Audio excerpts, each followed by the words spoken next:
Bismillahirrahmanirrahim. Salam alaikum, chers internautes. Aujourd'hui, nous allons essayer, avec l'aide d'Allah subhanahu wa ta'ala, par la grâce d'Allah subhanahu wa ta'ala, par sa permission, avec sa permission, dans sa permission, de faire une lumière sur la lumière de Laylatul Qadr. Je viens de, par la grâce de Dieu, terminer le livre qui a pour titre Le mois béni de Ramadan. Mais on va s'intéresser, comme j'ai dit, à Laylatul Qadr et puis pour réussir son mois du jeûne. Donc je vais directement à la page pour réussir son mois du jeûne d'abord. Il ne faudrait pas que ça vous étonne si nous sommes pratiquement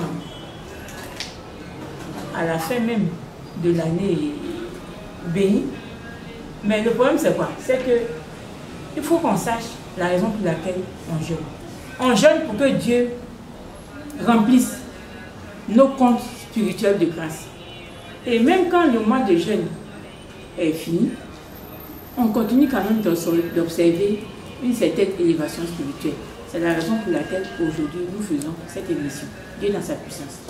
Donc, pour réussir son jeûne, cherchez à savoir à quoi nous sert le mois de jeûne. Avoir un but afin de faire une bonne préparation. Faire le bilan des grâces du mois précédent au mois suivant, c'est-à-dire faire le bilan la veille du nouveau mois de carême qui se présente devant nous par la grâce de Dieu, afin de se rendre compte des grâces du Tout-Puissant en nos vies.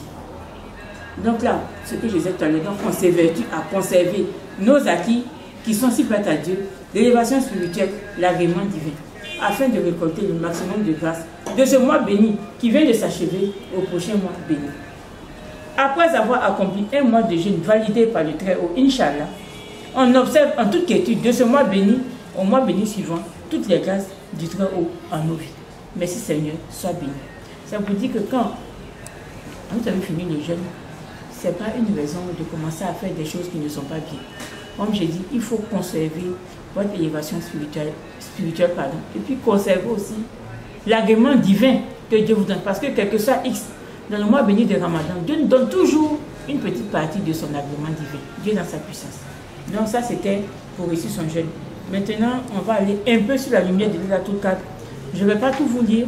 Ce qu'on va faire, c'est que quand les livres seront disponibles dans les librairies, chacun va essayer d'aller se procurer son livre qui coûte en général moins de 2000 francs CFA. Dieu dans sa puissance. Donc ici, moi je vais demander au caméraman d'aller directement sur le livre. Vous-même, vous allez suivre un peu, je ne vais pas tout lire. Mais déjà on dit, Laylatul Qadr, tout ce que Dieu s'impose, il impose à l'homme. La bonté, la précision, la rigueur, la pureté, etc. Ainsi, la nuit de Laylatul Qadr se situe précisément dans la 27e nuit du mois de Ramadan. Le mois béni de Ramadan a lieu le 9e mois lunaire de chaque année. Le mois béni de Ramadan dure 3 décades.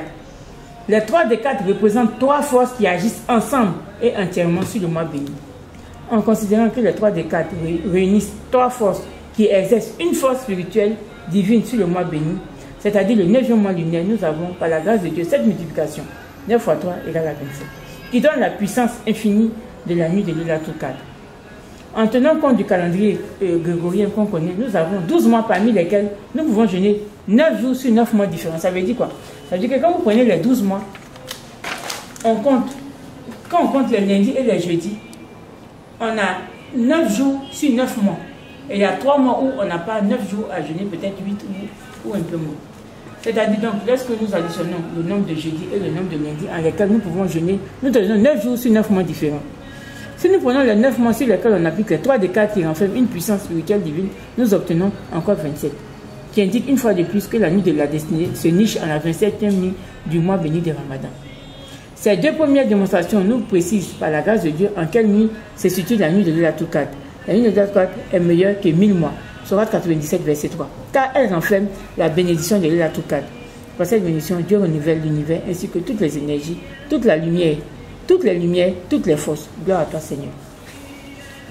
Ça, c'était une petite partie sur Laylatul Qadr. Maintenant ici, on dit la nuit de Laylatul Qadr renferme 83 années d'adoration.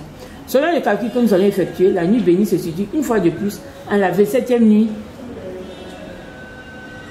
du mois béni de Ramadan. Donc 83 années d'adoration. Divisé par 3 décades, on obtient 27,5. Ça veut dire quoi? Déjà, les 27 là nous précise que la nuit de la destinée, c'est dans la 27e nuit. À la sourate 11, verset 7, nous lisons « Dieu créa les cieux et la terre en 6 jours, décade durée, alors que son trône était sur l'eau. » Donc on prend les 3 décades ici. Première décade, il y a 3, 6. Deuxième décade, 3, 6. Troisième décade, 3, 6. On obtient 29. 29 fois 3, 27. Ça nous demande encore, même après la virgule, que nous sommes il faut la 27e nuit pour être en la nuit de Laylatul Qadr. Maintenant, le 7 ici représente l'unité du jour. Et en même temps, le 7 aussi représente les 7 versets de la Fatiha que nous tous, nous récitons. Dieu dans sa puissance. Donc, ce calcul nous précise encore une fois de plus que la nuit du destin se situe dans la 27e nuit du mois béni de Ramadan. En additionnant le nombre 11 de la sourate et le chiffre 7 du verset, nous obtenons 18. Donc 9. 9 représente la clé de la vie. Dieu le Très-Haut avait son trône sur l'eau lorsqu'il créait les cieux et la terre. Donc la formule de l'eau, nous tous on sait que c'est ça. Donc on a encore un 9. Donc sans eau, la vie est impossible. Pour la naissance d'un être humain, il faut 9 mois. Le chiffre 9 apparaît encore une fois de plus. Donc, où on va terminer maintenant, on va dire, donc, quand on prend les 9 mois et les 9 jours, on a 9 fois 9, 81. 9 fois 9, 81, ça fait 8 plus 1 égale 9, n'est-ce pas? Quand on applique les 3 décades, on a encore 27. Mais quand on prend même les 81 ici, quand on divise par les 3 décades, on tombe encore sur 27. D'accord? En effectuant ces deux opérations que nous obtenons le nombre 27 qui précise la date de la nuit de la destinée. Sans oublier que le point focal de tout ce qu'on a démontré jusqu'à présent est le chiffre 9, puisque 2 plus 7 égale à 9. Gloire à toi, Seigneur. Maintenant, on vient ici. Parce qu'on a fait un autre calcul. Le calcul de la durée de la bénédiction de Laylatul Qadr. En effectuant la division, 3 décades divisé par 27, on obtient ces résultats. La bénédiction dure moins d'une milliseconde. Le temps de la bénédiction faite par Allah subhanahu wa ta'ala dure moins qu'un millième d'une milliseconde. Dans ce résultat, on a une succession de 1 que vous voyez ici.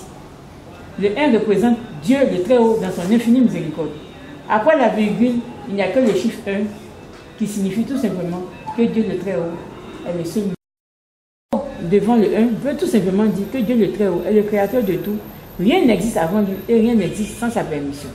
La succession du 1 veut dire que lui seul Dieu est le début, lui seul Dieu est à la fin et lui seul Dieu devance la fin.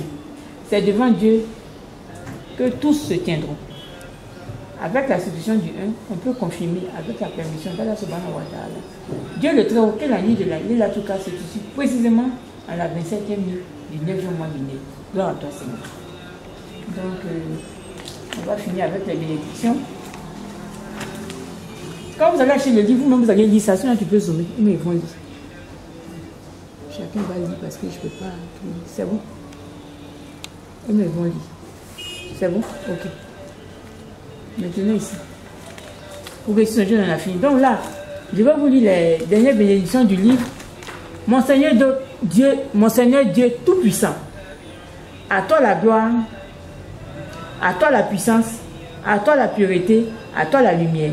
Tu es charitable, tu es le charitable. Tu es miséricordieux, tu es le tout miséricordieux. Tu es le très miséricordieux, tu es généreux. Tu es l'accueillant au repentir.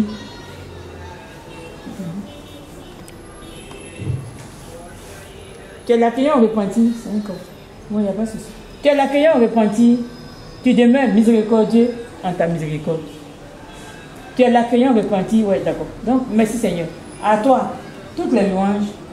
À toi, toutes les louanges que tu incarnes de ton unité, de ta grandeur. Tu es le Très-Haut. Tu es au-dessus de tes louanges. Tu demeures béni en ta lumière miséricordieuse. Gloire à toi, Seigneur. Bénisse que Dieu vous garde. Bonne continuation dans la recherche de la spiritualité divine. Merci Seigneur, sois béni.